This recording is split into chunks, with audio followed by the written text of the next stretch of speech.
Hello friends, I am Professor Major Dr. Y.doke,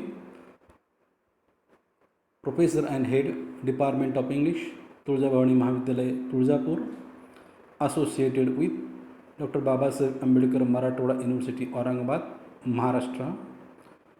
I am going to talk here on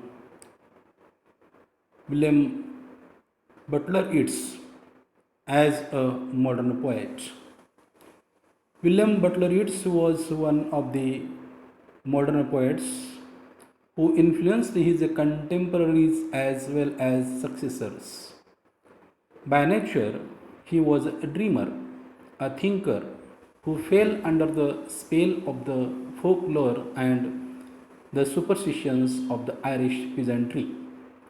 He felt himself a stranger in the world of technology and rationalism. He is a prominent poet in modern times for his sense of moral wholeness of humanity and history. Yeats was a realistic poet. Though his early poetry was not realistic, his later poems, despite realistic accent, are not free from magic and the mysterious world. The First World War and the Irish turmoil gave it a more realistic track. This can clearly be seen in his poem Second Coming when he says, "The best lack all conviction while the worst are full of passionate intensity." Obscurity in its poetry is due to his occultism, mysticism, Irish mythology, use of symbolism, and theory of mask. It was keen to replace traditional Greek and Roman mythological figures with figures from Irish folklore, which results in obscurity. The juxtaposition of the past and the present, the spiritual and the physical, and many such dissimilar concepts and his condensed rich language make his poetry obscure. Like Eliot, its poetry is marked with pessimism. After his disappointment with Morgan and his disenchantment with the Irish national movement, it started writing bitter and pessimistic poems. But he tried to dispel this feeling by philosophizing in his poems. To a said, when Helen lived, and two Byzantium poems, along with many more of his poems, reflect this mood. And what rough beast! It's our come round at last, slouches towards Bethlehem to be born. Its mysticism is also a modern trait. Although modern age is a scientific, yet modern poetry has traces of mysticism in it. It is the only modern poet who initiated occult system and mysticism in his poetry. Mysticism runs throughout his poetry, in which the gods and fairies of the Celtic mythology live again. To its, a poet is very close to a mystic, and a poet's mystical experience give to the poem a spiritual world. The state of spiritual exaltation is described in Sailing to Byzantium. Unless soul clap its hands and sing. It's believed in magic as he was anti-rationalist. By magic, it's meant the whole area of occult knowledge. Occult was very much common in modern poetry. For numerology was lately been introduced in 19th century. Most of his symbols have a touch of the supernatural about them. Number 14 is his typical occult number, which symbolizes decline. In Wild Swans at Cully, he says, "Upon the brimming water among the stones are mine and 50 swans." Being disillusioned by a lack of harmony and strain in modern culture, It's a try to revive the ancient spells and chant to bring unity and a spirit of integration in modern civilization, torn by conflicts and dissensions. Modern man was a disillusioned due to mechanism. All the romances were coming to an end and people were getting brutal. In the poem Easter 1916, he highlights the disillusionment of modern man and he says, "What is it but nightfall?" It was an anti war poet and does not admire war fought under any pretext. In his last years, he wrote poems dealing with the crumbling of modern civilization due of war. He believed that a revolutionary change is in the offing. In the poem, The Second Coming, he describes what lies at the root of the melody. Here are two lines from the poem.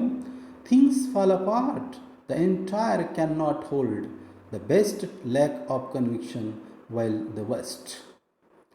Humanism is another modern trait in literature. The threat of war casts a gloomy shadow on the poetic sensibility of the modern poets. The sad realities of life paved the way of humanitarian aspects in modern literature. Its poetry also abounds in humanism. In the poem Easter 1916, he feels even for his rival. Therefore, he says, two lines from the poem, he had done most bitter wrong to some who are near my heart. It's believed that much chaos has entered in Christianity as it has lost its effect and now it is about to end. The good people sadly lack conviction, while the bad pursue their wicked ends with passionate intensity. The second coming is at hand. This coming prophet will be the prophet of destruction. The falcon, symbolizing intellectual power, has got free of the control of the falconer, representing the heart of soul. Two lines from the poem. Turning and turning in the widening gyre, the falcon cannot hear the falconer. Its later poetry is typically typified by a stark, naked brutality and bluntness. His poems present the truth about the human state, and he does not hesitate to use blunt and brutal terms to express it. He called a spade a spade. He calls the world the frog span of a blind man's ditch. He says that a man is, here are two lines, all mere complexities, the fury and the fire of human veins. Its use of symbols in poetry is complex and rich. He was the chief representative of the symbolist movement. He draws his symbols from Irish folklore and mythology, philosophy, mysticism, occult, magic, paintings, and drawings. Several allusions are compressed into a single symbol. His symbols are all pervasive key symbols. His key symbols shed light on his previous poems and illuminates their sense. The poems The Rose, Swan, and Helen are his key symbols. Symbols give dumb things voices and bodiless things bodies in its poetry. One of its concerns was old age, which is seen as a symbol of the tyranny of time. Rage against his limitations of age and society upon an old man occurs frequently in his poetry. In the poem Among School Children, he considers himself a comfortable scarecrow. The heart becomes comprehending, unfortunately attached to a dying animal. In the poem The Tower, it calls the aged body an absurdity, a powerful expression of its agony facing old age. appears at the beginning of in the poem Sailing to Byzantium. There are three lines from the poem from above poem that is no country for old men, the young in one another's arms, birds in the trees, those 10 generations at their song. Its attitude to old age cannot be typified. Old age is certainly a handicap to the still strong sensual desires. He talks of the limited choices available to an old man who is simply a torn coat upon a stick. Two lines: an aged man is but a paltry thing, a tattered coat upon a stick. He was both romantic and modern, and so talks about balance. In the age of industrialism, man was losing the equilibrium between science and religion. They were destroying their physical beauty by injuring it for the evolution of soul. The balance was lost. Two lines from the poem above. Oh, body swayed to music, oh, brightening glance. How can we know the dancer from the dance? Eliot was contemporary and had a great influence on it. Both have certain things in common. Both are intensely aware of man in history and of the soul in eternity. Both at times see history as an image of the soul writ large. Both see an uncongenial world disintegrating and an knowable picture taking shape in the surrounding dark. Both call in eternity to redress the balance of time. It is a unique poet as he is a traditional and a modern poet at the same time. Though he started his poetic career as a romantic and the Raphaelitic, he very soon evolved into a genuine modern poet. All the romantic traits found in its early poetry collapsed in his later poetry.